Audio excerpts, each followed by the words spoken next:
You might think it's not an appropriate topic for the occasion that I received this prestigious honorary professorship, but I like to use the Yamamba's way of life as a reference to the aging societies. And since my special field of expertise is a literary criticism, I like to use Yamamba as a metaphor for people who survive in the aging societies and who has their own way of really living out their lives.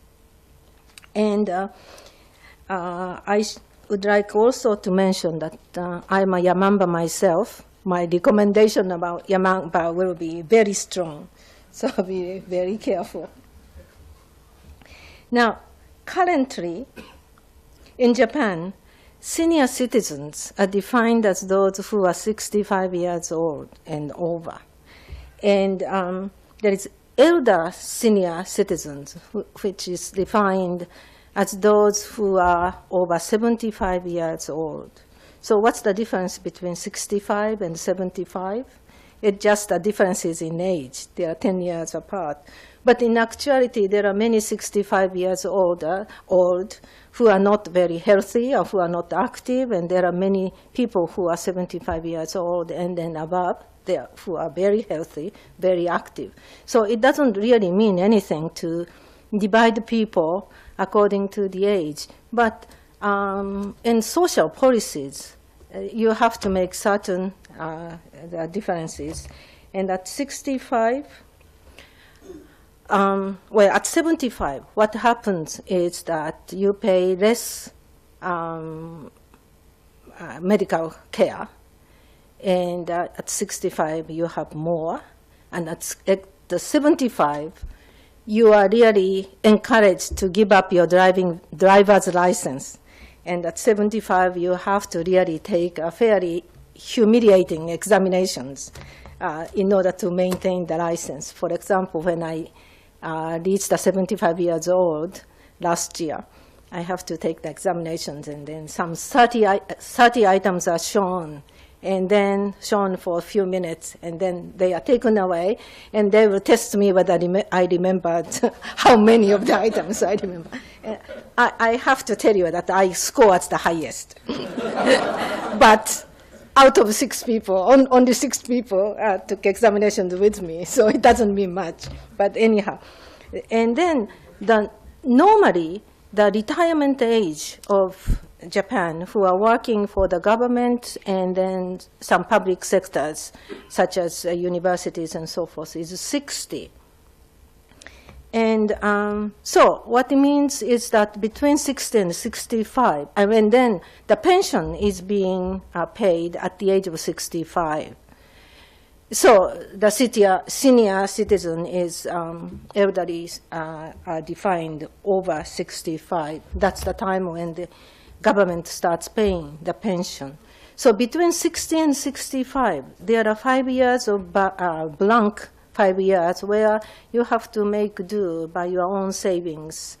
And then your retirement fund. In Japan, everyone, if they continued to live to work for one institution, you receive a lump sum of the retirement fee, which can be as much as 20 million yen, 30 million yen. In the university's case, it could be 40 million yen. So it's quite a lump sum of retirement fee, but nevertheless, and then the pension starts being paid at 65. So it means between 60 and 65, you have to really take care of yourself in certain ways. And right now, the people who are over 65 constitute about 25% of Japanese population. And it's predicted that by the year 2030, it will become 40% of the population. 2030 is coming very soon.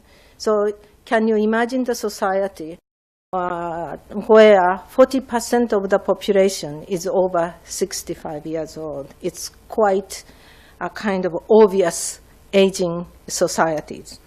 And then the problem of aging society in Japan is not just an aging society, but the decrease of the birth rate.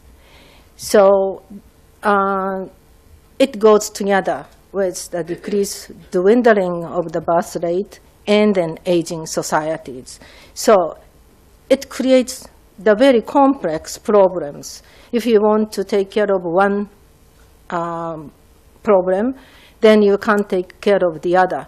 So the decrease of birth rate and then aging society should be put together in terms of the government addressing itself to the policy issues. And Japan had a long history of having a patriarchal family systems.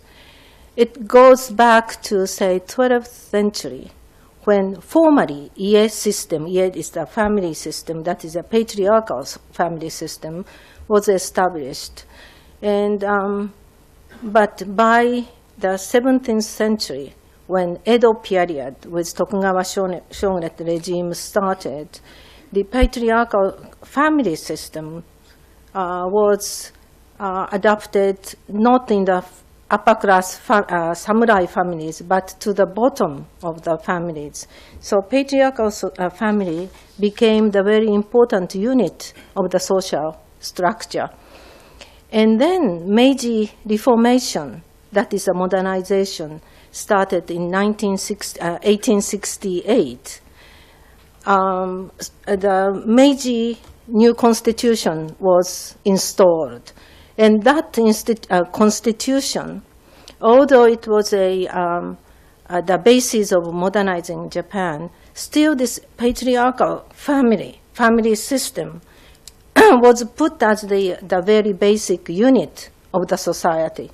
So Japan has this long history of having Ie system, that's the patriarchal family system, as the unit of the society that will function to take care of many problems that occur in the society, and that include the elderly people, handicapped, and those who have a kind of mental problems, that instead of society taking care of them, the families will accommodate the places for them to stay, and the family are responsible to take care of those people.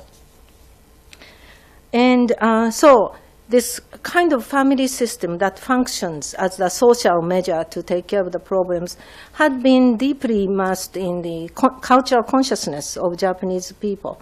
And as I mentioned, it goes back really very back to the 12th century. So it's not really directly the influence of Confucius ideas, which of course is the cultural tradition, ethical tradition we all share in Asian society, but it is kind of formula, systematized, that the Ie actually functioned as a safety net in taking care of the problems. And then it went on to Meiji period. The constitution lasted until 1945, when Japan lost the war in the Second World War. And the new constitution was established in 1946. And then the Ie system was abolished, and instead of the family unit, individuals became the very basic unit of the society, and the new modern society was supposed to have been present in Japan for the first time. Now, the issue of the aging society in Japan is not the Japanese question itself. As you know, as President Guo mentioned, that entire Asia